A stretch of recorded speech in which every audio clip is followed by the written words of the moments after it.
ഒരു വിലയുണ്ടായിരുന്നു എനിക്കും നിങ്ങൾക്കും. നമ്മൾ ജീവിക്കുന്ന ഈ രാജ്യം, നമ്മുടെ നാട്ടിലേക്ക് ദീനിന്റെ ദഅവത്തുമായി കടന്നു വന്നവരെ, ഈ നാട്ടിലെ ഹൈന്ദവനും അതുപോലെ തന്നെ ക്രിസ്തുമത വിശ്വാസികളും എല്ലാവരും ഇരു കൈകൾ നീട്ടി സ്വീകരിച്ചിരുന്ന ഒരു കാലം നമുക്ക് പറയാനുണ്ടായിരുന്നു. എന്നാൽ ഇന്നത്തെ മുസ്ലിമിന്റെ അവസ്ഥ എന്താ? എന്റെ പ്രിയപ്പെട്ടവരെ, വഴിയെ പോകുന്നവനും വരുന്നവനും എന്തും പറയാൻ കഴിയുന്ന ഒരവസ്ഥ. ആർക്ക് വേണമെങ്കിലും എന്തും പറയാം. ചോദിക്കാനും പറയാനും ആരുമില്ലാത്ത ഒരവസ്ഥയിലൂടെ ഈ ഉമ്മത്ത് കടന്നു പോകുന്നു. എന്റെ പ്രിയപ്പെട്ടവരെ, നബിതങ്ങൾ പറഞ്ഞു, എന്റെ ഉമ്മത്തിനൊരു കാലം വരും. ആ കാലഘട്ടത്തിൽ നബിതങ്ങൾ പറയുന്നു, ഭക്ഷണപാത്രത്തിലേക്ക് ചുറ്റുഭാഗത്തിരിക്കുന്നവർ മുഴുവനും ഒരു പാത്രത്തിനകത്ത് ഭക്ഷണം വെച്ചിരിക്കുന്നു. ആ പാത്രത്തിലേക്ക് ചുറ്റുഭാഗത്തിരിക്കുന്നവർ മുഴുവനും കഴിക്കുന്നതിന് വേണ്ടി കൈനീട്ടുന്നത് പോലെ എന്റെ സമുദായത്തിന്റെ നേരെ ജനങ്ങൾ കടന്നു വരുന്ന ഒരു കാലം വരുമെന്ന് ആദരവായ പ്രവാചകൻ നബി മുഹമ്മദ് മുസ്തഫ സല്ലല്ലാഹു അലൈഹി വസല്ലമ തങ്ങൾ പറയുകയാണ്. എവിടെയും ഈ ഉമ്മത്ത് ഒറ്റപ്പെട്ടു പോകുന്നു. നമ്മളുടെ വിഷയം വരുമ്പോൾ നമ്മുടെ കൂടെ നിൽക്കുവാൻ പലരും ഭയപ്പെടുന്നു. രാഷ്ട്രീയക്കാരാകട്ടെ ആരുമാകട്ടെ, നമ്മളുടെ കൂടെ കൂടിക്കഴിഞ്ഞാൽ അവനെ എല്ലാവരും കൂടെ ഒറ്റപ്പെടുത്തുമെന്നുള്ള ഭയം കാരണം അവര് പോലും നമ്മുടെ കൂടെ കൂടാൻ തയ്യാറാകുന്നില്ല. എന്റെ പ്രിയപ്പെട്ട സഹോദരങ്ങളെ, ഞാൻ രാഷ്ട്രീയം പറയാം എന്നതല്ല. എന്തുകൊണ്ടാണ് പടച്ചവനെ മുസ്ലിം സമുദായം ഇങ്ങനെ അധപ്പതിക്കാനുള്ള കാരണമെന്താ? എവിടെ നോക്കിയാലും എല്ലാവരും മുസ്ലിം ഉമ്മത്തിനെ ഒറ്റപ്പെടുത്തുകയാ, പരിഹസിക്കുകയാ, കളിയാക്കുകയാ. എന്റെ പ്രിയപ്പെട്ടവരെ, എല്ലാവരും നമ്മളെ ഒറ്റപ്പെടുത്തുമ്പോ അതിന്റെ അടിസ്ഥാനപരമായിട്ടുള്ള കാരണം എന്താണെന്ന് പഠിക്കണമല്ലോ, മനസ്സിലാക്കണമല്ലോ, അതിന്റെ പ്രതിവിധികൾ ചെയ്യണമല്ലോ. അതുകൊണ്ട് എന്റെ പ്രിയപ്പെട്ടവരോട്, എന്തുകൊണ്ടാണ് നമ്മൾ ഇങ്ങനെ ആയി പോകാനുള്ള കാരണമെന്നറിയുമോ? എന്റെ പ്രിയപ്പെട്ട മുസ്ലിമേ, നമ്മൾ യഥാർത്ഥ മുസ്ലിമായി ജീവിക്കുന്നില്ല. പേര് കൊണ്ട് മുസ്ലിമായിരിക്കുകയാണ്. പേരിട്ടെന്ന് പറഞ്ഞു സിറാജെന്നോ അബൂബക്കറെന്നോ മിസ്അബെന്നോ ഉമൈറെന്നോ ഖദീജയെന്നോ ഫാത്തിമയെന്നോ നഫീസയെന്നോ ഭക്തിമാരുടെയും മഹാന്മാരുടെയും പേരിട്ടതിന്റെ പേരിൽ ഒരു മനുഷ്യനും യഥാർത്ഥ സത്യവിശ്വാസിയാകുന്നില്ല. എന്റെ പ്രിയപ്പെട്ടവരെ, മുസ്ലിമായി ജീവിക്കണം, മുസ്ലിമായി ജീവിക്കണം. അങ്ങനെ യഥാർത്ഥ മുസ്ലിമായി ജീവിച്ചു കഴിഞ്ഞാൽ എല്ലാവരും ആദരിക്കുകയാ, എല്ലാവരും ബഹുമാനിക്കുകയാ, എല്ലാവരും നമ്മളെ സ്നേഹിക്കുകയാ. എന്റെ പ്രിയപ്പെട്ടവരെ, ഒരു യഥാർത്ഥ മുസ്ലിം എന്ന് പറഞ്ഞാൽ ആരെന്നറിയുമോ? എന്റെ പ്രിയപ്പെട്ടവരെ, യഥാർത്ഥ ഒരു മുസ്ലിം എന്ന് പറഞ്ഞാൽ അവന്റെ സ്വഭാവം എങ്ങനെയാകണമെന്നറിയുമോ? മഹാനായ ആദരവായ പ്രവാചകൻ നബി മുഹമ്മദ് മുസ്തഫ സല്ലല്ലാഹു അലൈഹി വസല്ലമ തങ്ങൾ അവിടെ ഒരു ഉദാഹരണം പറയുകയാണ്. ഒരു മുസ്ലിം എന്ന് പറഞ്ഞാൽ ആരെ പോലെയാകണമെന്നറിയുമോ? ഞാനും നിങ്ങളും യാത്ര ചെയ്യാൻ ആഗ്രഹിക്കുന്നവരാണ്. 2 ദിവസം ലീവ് കിട്ടിയാൽ കുടുംബസമേതം എവിടെയെങ്കിലും കറങ്ങാൻ പോകുന്നവരാണ്. ലീവ് ഉണ്ടായി കഴിഞ്ഞാൽ ഭാര്യയും ഭർത്താവും മക്കളും ഒരുമിച്ച് കൂടുകയാണ്. അവര് മുസാവറ നടത്തുകയാണ്. പടച്ചവനെ, കറങ്ങാൻ പോകാനുള്ള സ്ഥലങ്ങൾ പരസ്പരം മുസാവറ ചെയ്യുകയാ. അപ്പോഴാണ് ഒരാൾ പറഞ്ഞു മൈസൂർ പോകാം, ഒരാൾ പറഞ്ഞു ബാംഗ്ലൂർ പോകാം, ഒരാൾ പറഞ്ഞു മൂന്നാർ പോകാം, ഒരാൾ പറഞ്ഞു ഊട്ടിയും കൊടൈക്കനാലിലും പോകാം. അങ്ങനെ ചർച്ച ചെയ്തുകൊണ്ടിരിക്കുമ്പോ അതാ പറയുന്നു മൈസൂർ പോയതാണ്, അതുകൊണ്ട് വേറെ എവിടെയെങ്കിലും പോകാം. ഊട്ടിയും കൊടൈക്കനാലും കണ്ടതാണ്, അതുകൊണ്ട് പോകാത്ത ഒരു സ്ഥലത്ത് പോകാം. പടച്ചവനെ, ഒരു പ്രാവശ്യം കണ്ടുപോയ സ്ഥലമുണ്ടല്ലോ, അവിടെ പോകാതെ മറ്റൊരു സ്ഥലത്തേക്ക് പോകാൻ ആഗ്രഹിക്കുന്നവരാ. എന്നാൽ എന്റെ പ്രിയപ്പെട്ട മുസ്ലിമേ, ഈ ഭൂമിയുടെ മധ്യഭാഗത്ത് അല്ലാഹുവിന്റെ അർശിന്റെ നേരെ താഴ്ഭാഗത്ത് സ്ഥിതി ചെയ്യുന്ന പരിശുദ്ധമായ കഅബാലയമുണ്ടല്ലോ. ആ കഅബാലയത്തിൽ പോയ ഒരു മനുഷ്യനാകട്ടെ, ഒരു പ്രാവശ്യമല്ല 1,00,000 പ്രാവശ്യം പോയ മനുഷ്യനാകട്ടെ, അവന് കഅബാലയത്തിലേക്ക് പോകാൻ ഒരു അവസരം കിട്ടിയാൽ പോയതാണ്, കണ്ടുമടുത്തു, ഇനി വേറെ എവിടെങ്കിലും പോകാം എന്ന് ഒരു യഥാർത്ഥ മുസ്ലിമായ മനുഷ്യൻ പറയാറില്ല. അവൻ എത്ര കണ്ടാലും മതി വരുന്നില്ല, അവൻ എത്ര കണ്ടാലും കൊതി തീരുന്നില്ല. കഅബാലയം കാണാ പിന്നെയും പിന്നെയും ആഗ്രഹമാണ്. അത് കഅബ കഅബാലയത്തിന്റെ പ്രത്യേകതയാണ്. എത്ര പ്രാവശ്യം കണ്ട മനുഷ്യനാണെങ്കിലും അല്ലാഹുവിന്റെ പരിശുദ്ധമായ കഅബാലയത്തിന്റെ മുറ്റത്തേക്ക് കടന്നു ചെല്ലുമ്പോ അവന് വല്ലാത്ത ഒരു ആനന്ദമാ, കാണാൻ വല്ലാത്ത ഒരു സന്തോഷമാ. പടച്ചവനെ ആ കഅബാലയത്തിന്റെ മുറ്റത്തൊന്ന് ചെല്ലുമ്പോൾ കഅബയുടെ കില്ലയൊന്ന് പിടിക്കാൻ, മഖാമ ഇബ്രാഹിം ഒന്ന് തൊടാൻ, ഹിജ്ർ ഇസ്മായിലകത്തൊന്ന് കേറാൻ, എന്ത് ത്യാഗം സഹിച്ചുകൊണ്ട് ഹജറുൽ അസ്വദ് ഒന്ന് തൊടുവാനോ ചുംബിക്കുവാനോ വല്ലാതെ പരിശ്രമിക്കുകയാണ്. എന്തൊരാർത്തി എന്നറിയുമോ, എന്തൊരാഗ്രഹം എന്നറിയുമോ? പടച്ചവനെ എത്ര കണ്ടാലും കൊതി തീരാതെ കഅബയുടെ മുമ്പിൽ ഇങ്ങനെ നോക്കിയിരിക്കുകയാണ്. ഒന്നും കാണാനില്ലടോ. ആ കറുത്ത കില്ല കൊണ്ട് പൊതിഞ്ഞിരിക്കുന്ന പരിശുദ്ധമായ കഅബാലയം, അതിലേക്ക് നോക്കിയിരിക്കുമ്പോ എന്തൊരാനന്ദമെന്നറിയുമോ, എന്തൊരു സുഗന്ധമാണെന്നറിയുമോ? പടച്ചവനെ അവസാനം വിടവാങ്ങലിന്റെ തവാഫ് കിടക്കുമ്പോ, ആ മതാഫിലൂടെ വിടവാങ്ങലിന്റെ തവാഫ് നടത്തിക്കൊണ്ടിരിക്കുമ്പോ ഓരോ തവാഫ് കഴിയുമ്പോഴും അവന്റെ ഹൃദയം ഒന്ന് പിടയ്ക്കുകയാ. അവസാനം ഏഴാമത്തെ തവാഫ് കഴിഞ്ഞു, കഅബയുടെ മുമ്പിൽ നിന്നിങ്ങനെ പിരിയുകയാണ്. അസ്സലാമു അലൈക യാ കഅബത്തുല്ലാഹ്, കഅബയോട് സലാം പറഞ്ഞു പിരിയുകയാണ്. അങ്ങനെ കഅബയുടെ മുമ്പിൽ നിന്ന് തിരിച്ചു മടങ്ങി പോകുമ്പോ വീണ്ടും വീണ്ടും ഇങ്ങനെ തിരിഞ്ഞു നോക്കുകയാണ്. എന്നിട്ട് ആ മനുഷ്യൻ അല്ലാഹുവോട് പറയുന്നത് എന്തെന്നറിയുമോ? അല്ലാഹുവേ, അവസാനത്തെ സിയാറത്താക്കല്ലേ അല്ലാ, ഇത് അവസാനത്തെ സിയാറത്താക്കരുത്. ഇനിയും ജീവിതത്തിൽ ഒരുപാട് പ്രാവശ്യം വരാൻ എനിക്ക് നീ ഭാഗ്യം തരണേ തമ്പുരാന് എന്ന് ഏതൊരു മനുഷ്യനും കൊതിക്കുമടോ. കഅബാലയത്തിന്റെ സ്വഭാവം അങ്ങനെയാണ്. കഅബയോട് എല്ലാവർക്കും വല്ലാത്ത ഇഷ്ടമാണ്. ഇതുപോലെയാണ് മഹാനായ നബി മുഹമ്മദ് മുസ്തഫ സല്ലല്ലാഹു അലൈഹി വസല്ലമ തങ്ങളും അതുപോലെയാണ്. നബി തങ്ങളെ കണ്ടവര്, നബി തങ്ങളുടെ കൂടെ നടന്നവര്, നബി തങ്ങളോട് സംസാരിച്ചവര്, നബി തങ്ങളുമായി സഹകരിച്ചവര്, നബി തങ്ങളുമായി യാത്ര ചെയ്തവര്, അവർക്കും മതിയാകുന്നില്ല. അല്ലാഹുവിന്റെ റസൂലിനെ കണ്ടവർക്ക് കൊതി തീരുന്നില്ലടോ. പിന്നെയും പിന്നെയും നബി തങ്ങളെ കാണാൻ വല്ലാത്ത ആഗ്രഹമാ. പടച്ചവനെ അവിടത്തെ കൈയൊന്ന് പിടിച്ച് ചുംബിക്കുവാൻ, അവിടെ നിന്ന് മുസാഫഹത്ത് ചെയ്യുവാൻ, അവിടത്തെ തിരുനാവിൽ നിന്ന് വീഴുന്ന മണിമുത്തുകളൊന്ന് കേൾക്കാൻ എന്തൊരു കൊതിയെന്നറിയുമോ, എന്തൊരാഗ്രഹമെന്നറിയുമോ? നബി തങ്ങളെ കണ്ടു മടുത്തു എന്നൊരാളും ഇതുവരെ പറഞ്ഞിട്ടില്ല. മഹാനായ സഫ്വാൻ റളിയല്ലാഹു തആല, ആ സഫ്വാൻ എന്ന് പറയുന്ന ചെറുപ്പക്കാരന്റെ ചരിത്രം പഠിപ്പിക്കുന്നത് അതാണല്ലോ. യുവത്വത്തിന്റെ നടുവിലൂടെ നടന്നു പോകുന്ന സഫ്വാൻ എന്ന് പറയുന്ന ചെറുപ്പക്കാരന് അല്ലാഹുവിന്റെ റസൂൽ അവിടുന്ന് കാണുമ്പോ എല്ലും തോലുമായി വരുന്ന സഫ്വാനെ കണ്ടപ്പോ നബി തങ്ങൾ ചോദിക്കുന്ന, സൗബാൻ നിനക്ക് എന്തു പറ്റി സൗബാൻ? എല്ലും തോലുമായിരിക്കുന്നല്ലോ, എന്തെങ്കിലും മാരകമായ രോഗങ്ങളുണ്ടോ എന്ന് ചോദിക്കുമ്പോ സൗബാൻ എന്ന് പറയുന്ന ചെറുപ്പക്കാരന്റെ മറുപടി എന്താ? യാ റസൂലല്ലാഹ്, അല്ലാഹുവിന്റെ നബിയേ, എനിക്ക് രോഗമൊന്നുമില്ല നബിയേ, എനിക്ക് രോഗമൊന്നുമില്ല നബിയേ.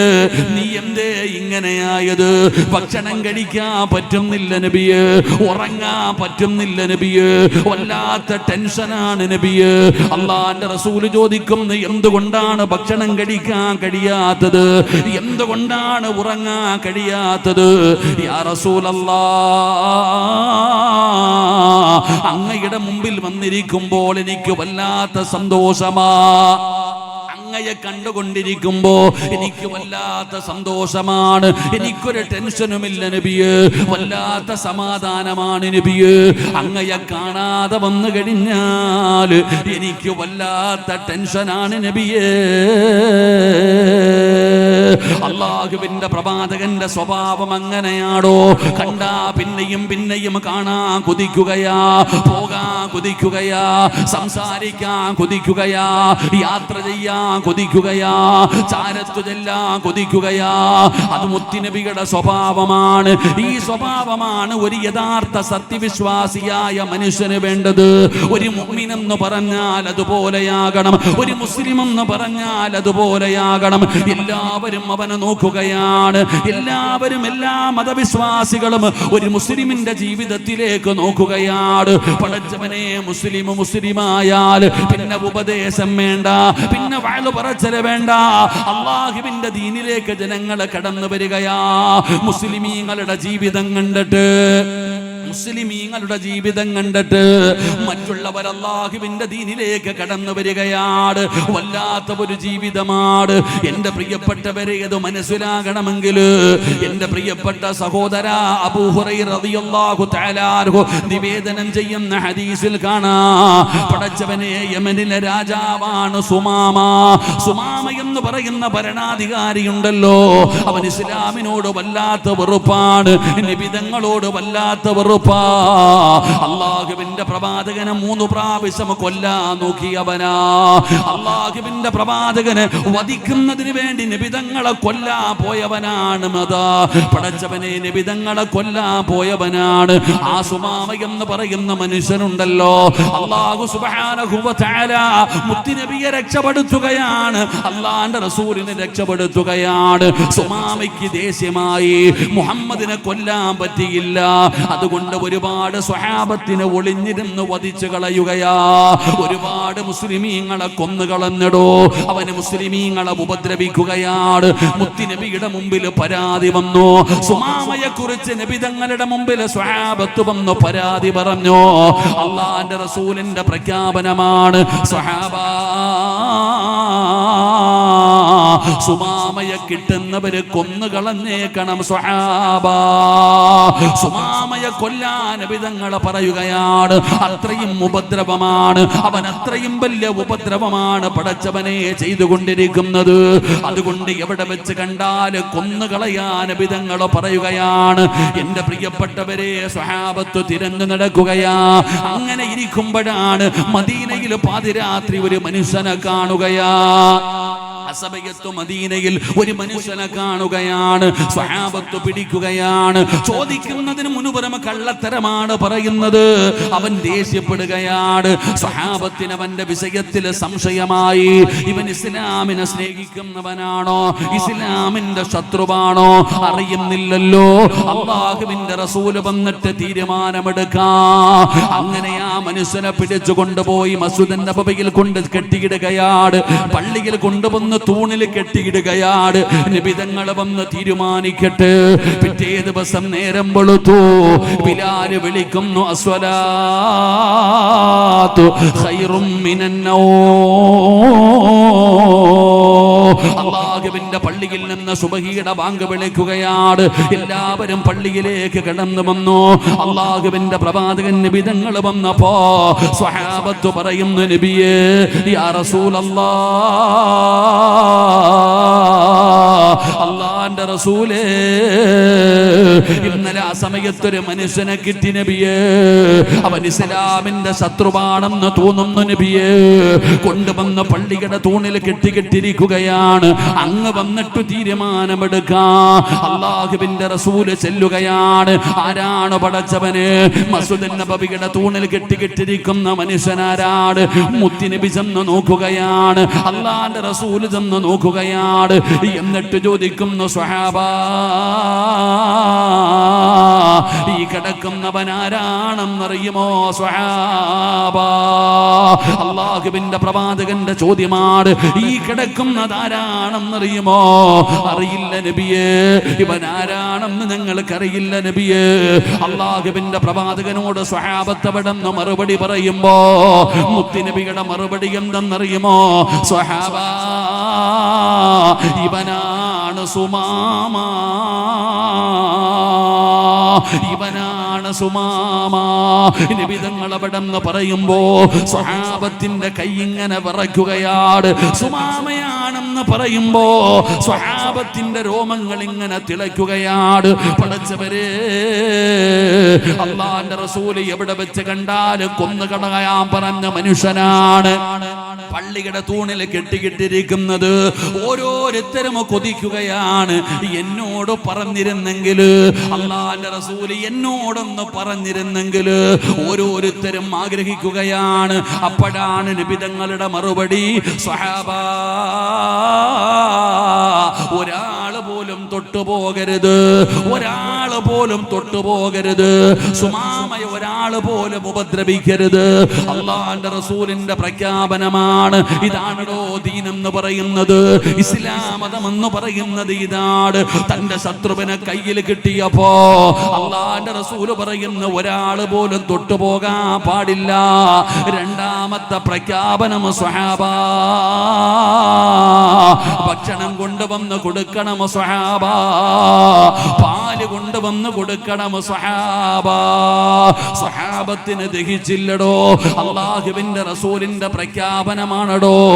സ്വഹാബത്ത് സ്വന്തം വീട്ടിൽ ചെന്ന് ഭക്ഷണം വെച്ച് കൊണ്ടുവന്ന് കൊടുക്കുകയാണ്, പാല് കൊണ്ടുവന്ന് കൊടുക്കാൻ നബി തങ്ങളെ പറയുകയാണ്.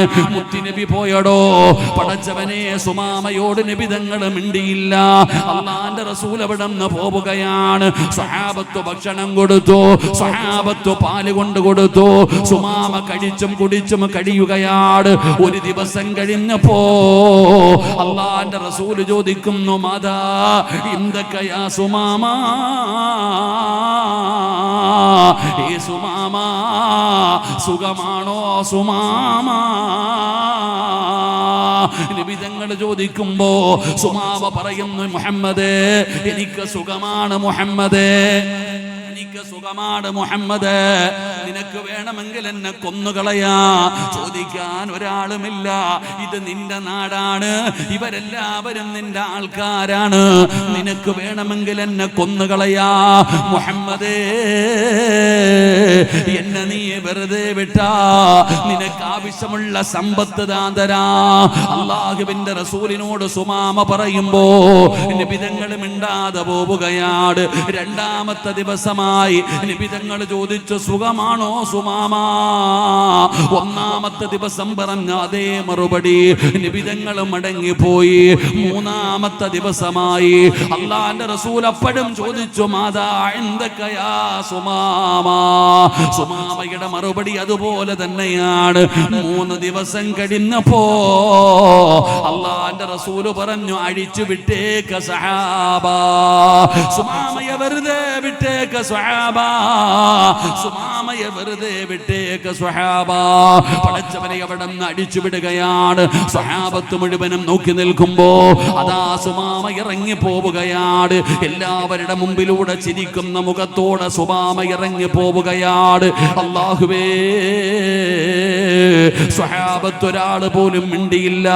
സുമാമ ഇറങ്ങി കുറച്ച് മുന്നോട്ട് പോവുകയാണ്. പടച്ചവനെ തന്റെ വസ്ത്രമങ്ങ് മാറ്റുകയാണ്, ധരിച്ചിരുന്ന വസ്ത്രമങ്ങ് മാറ്റുകയാണ്, കയ്യും കാലും കഴുകി ശുദ്ധമാവുകയാണ്.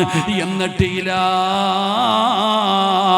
ഹദ്റത്തി റസൂലില്ലാഹ്, അല്ലാഹുവിന്റെ പ്രവാചകന്റെ മുമ്പിലേക്ക് സുമാമ കടന്നു വരികയാണ്. നബി തങ്ങളെ കൊല്ലാൻ നോക്കിയ ഒരുപാട് പേരെ കൊന്നുകളഞ്ഞ സുമാമ മുത്തുനബിയുടെ മുമ്പിലേക്ക് കടന്നു വരികയാണ്. എല്ലാവരും അത്ഭുതത്തോടെ നോക്കി നിൽക്കുമ്പോ സുമാമ പറയുന്ന വാക്കെന്തെന്നറിയോ? നബിയേ, എനിക്ക് മുസ്ലിമാകണം നബിയേ, എനിക്ക് മുസ്ലിമാകണം നബിയേ. ഞാൻ മുസ്ലിമാകാനുള്ള കാരണം എന്തെന്നറിയുമോ? എന്തൊരു സ്നേഹമാണ് നബിയേ, എന്തൊരു സ്നേഹമാണ് നബിയേ, എന്തൊരു അനുസരണയാണ് നബിയേ, എന്തൊരു ഒത്തൊരുമയാണ് നബിയേ, എന്തൊരു സന്തോഷമാണ് നബിയേ. അശ്ഹദു അല്ലാ ഇലാഹ ഇല്ലല്ലാഹ്,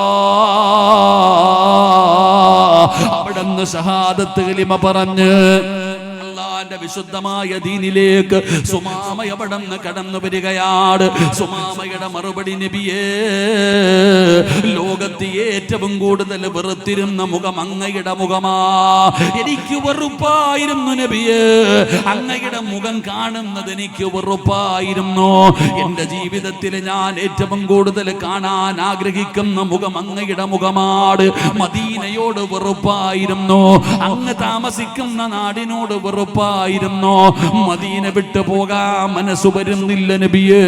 അവിടുന്ന് സുമാമ അവിടുന്ന് പരിശുദ്ധമായ ദീനിലേക്ക് കടന്നു വന്നത് വഅദ് കേട്ടിട്ടല്ല ചെറുപ്പക്കാരാ, മണിക്കൂറുകൾ നീണ്ടു നിൽക്കുന്ന ഉപദേശം കേട്ടിട്ടല്ല. അല്ലാഹുവിന്റെ റസൂലിന്റെയും സ്വഹാബത്തിന്റെയും ജീവിതം കണ്ടപ്പോ, 3 ദിവസം മുസ്ലിമീങ്ങളെ കണ്ടപ്പോ സുമാമയുടെ മനസ്സ് മാറിയെന്ന് ചരിത്രം പഠിപ്പിക്കുമ്പോ, അതാ 2025 ജീവിക്കുന്ന മുസ്ലിമിനെ കാണുമ്പോ ജനങ്ങൾ ഓടുകയാ, എല്ലാവരും ഭയന്നു മാറുകയാ. ഒരാൾ പോലും നമ്മുടെ കാര്യത്തിൽ ഇടപെടുന്നില്ല. സുമാമ വയലൊന്നും കേട്ടില്ല.